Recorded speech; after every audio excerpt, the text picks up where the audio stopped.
tentang Kabinet Natsir. Sebelumnya izin memperkenalkan diri, saya Ikrimah dan teman-teman saya. Saya Mirzani. Saya Maesa. Saya Jikri.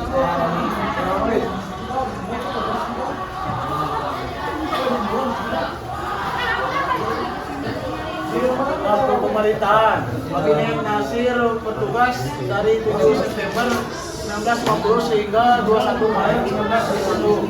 Kabinet ini diumumkan pada 1 September 1950. Muhammad Natsir dilantik sebagai Perdana Menteri pertama Indonesia yang berasal dari Partai Masyumi. Ia dilantik pada 7 September 1950 di Istana Yogyakarta oleh Soekarno. Saya Olin akan menjelaskan tentang waktu pemerintahan Kabinet Natsir. Jadi, Kabinet Natsir ini merupakan kabinet pertama yang dibentuk setelah pembubaran Republik Indonesia Serikat dan kembali ke Negara Kesatuan Republik Indonesia. Nah, Kabinet Natsir ini bertugas dari 7 September 1950 hingga 21 Maret 1951. Nah, kabinet ini diumumkan pada 6 September 1950. Muhammad Natsir dilantik sebagai Perdana Menteri pertama Indonesia yang berasal dari Partai Masyumi.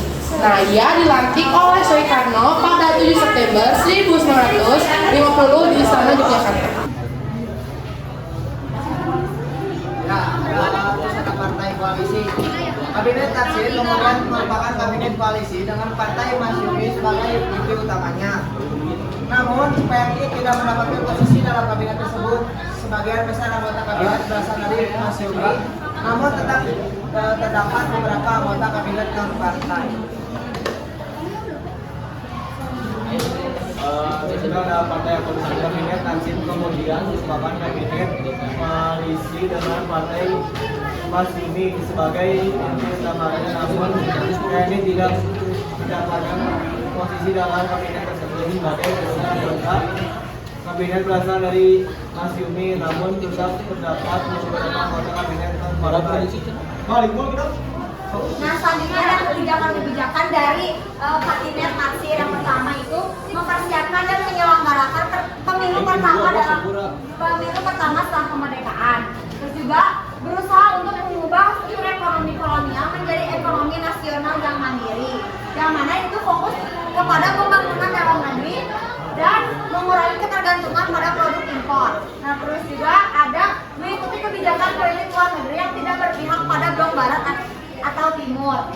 Nah, itu fokus pada kerjasama dengan negara-negara lain untuk memperkuat posisi Indonesia di internasional.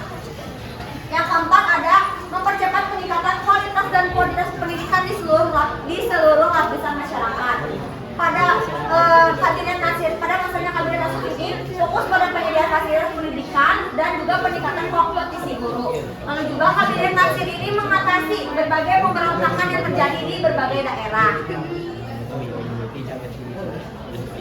Nah, selanjutnya ada hambatan-hambatannya. Yang pertama ada koalisi politik lemah. Itu didominasi oleh Masyumi. Kabinet ini mendapat oposisi kuat dari PNI, PKI, dan PSI. Yang kedua ada krisis kepercayaan. Yang ketiga ada diskriminasi daerah. Yang keempat ada masalah ekonomi. Yang kelima ada penyerangan Belanda, dan yang terakhir ada durasi singkat.